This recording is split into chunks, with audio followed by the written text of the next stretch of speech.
Television.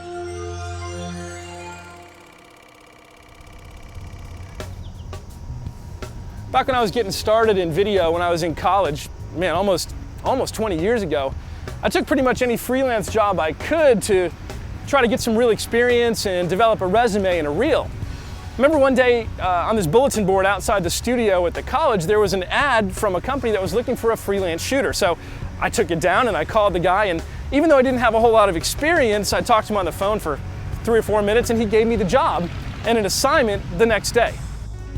So it turns out this guy had bought a video production franchise making video yearbooks to sell to high schools. All he had to do was convince the schools it was a good idea to let him come and shoot the events, and then hire some guys like me, some college students, to come and shoot video for 10 bucks an hour and gather footage of basically every event that happened at that school throughout the year. Before I was done, I'd shot football games and tennis matches and swim meets and chess tournaments and graduation ceremonies. You name it, I shot it. I actually got a lot of really great shooting experience out of that job.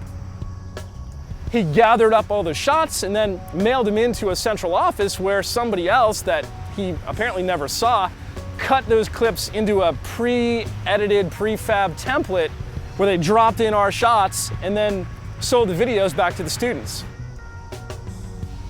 Before too long, I had graduated and moved on to bigger and better things. From what I hear, the company didn't last much longer. I don't know if he had a hard time selling the videos or if he just lost interest in the franchise, but it's not really a big surprise. I mean, the guy didn't make video. He wasn't a shooter, he wasn't an editor. I'm not really sure that he cared about the videos they were making anyway.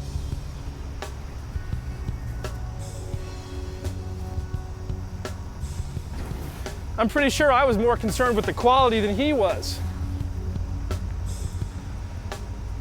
And between you and me, I'm not sure the videos were very good. I mean, they were cut together quick and cheap by people who really didn't care that much about the content and certainly weren't that interested in the quality experience of the audience. I probably shot 20 or 30 videos during the time I was with him, and you know, I never saw a final edit. I have no idea what those videos turned out like. And you know, it may be better that way.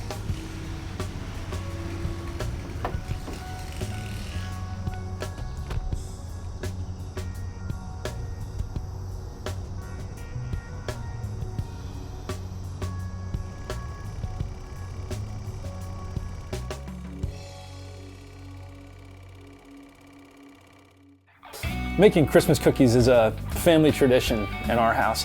I remember making them with my wife's family when we were dating, and we've made them together every year since. I remember her mom had this massive collection of cookie cutters in every conceivable size and shape and holiday design you can imagine. We've got 5. Christmas tree, candy cane, angel, bell, and your classic gingerbread man.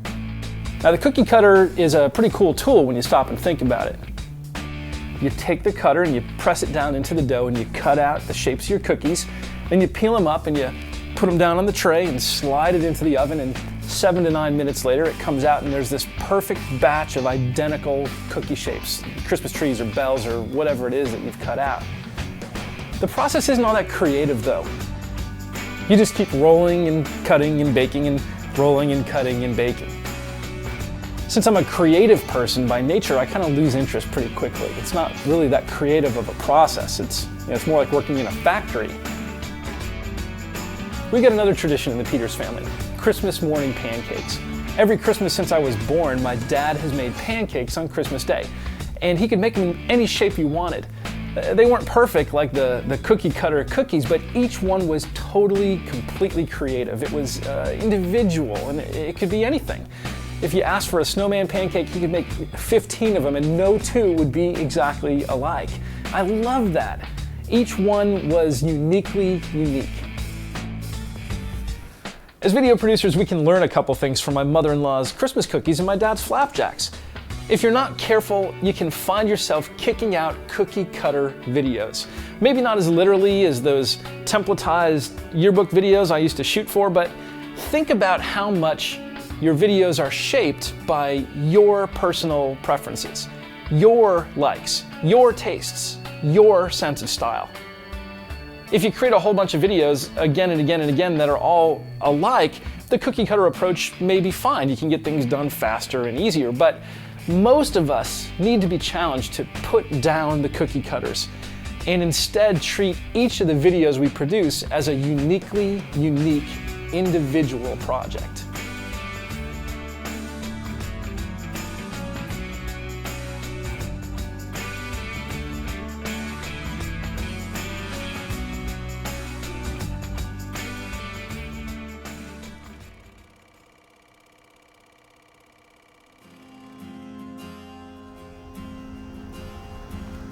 As video producers, we wear a lot of different hats. We're artists, we're entertainers, we're educators, we're salespeople, we're storytellers. Ultimately, we're communicators. At its simplest form, your job as a video producer is to deliver the right message to the right audience in the right way to get the right response. Every video you produce has a message and it has an audience.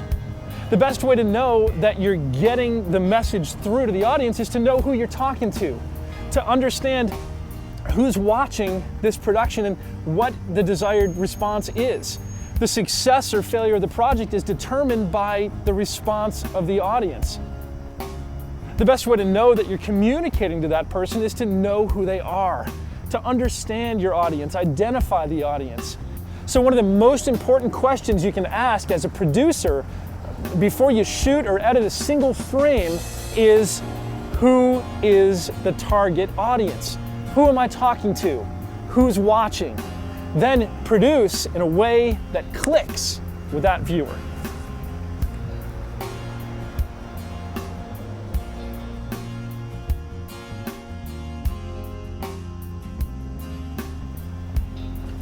Let's say you're going to produce an instructional video.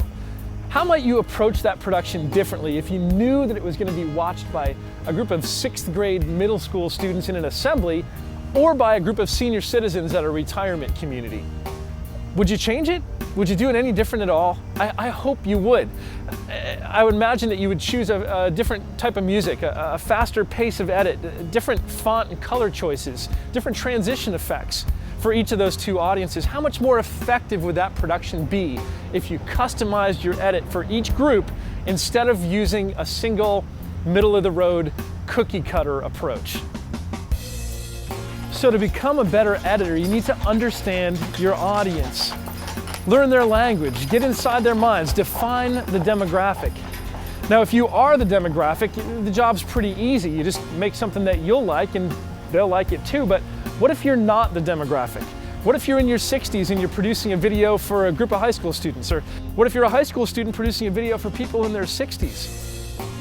One of the milestones on the road to becoming a true professional is developing the ability to lay aside your personal preferences to take on those of your audience. Sacrificing your likes and your tastes and instead giving them what they want. That's the key. That's the goal. That is the secret. It's understanding your audience and editing with that specific audience in mind.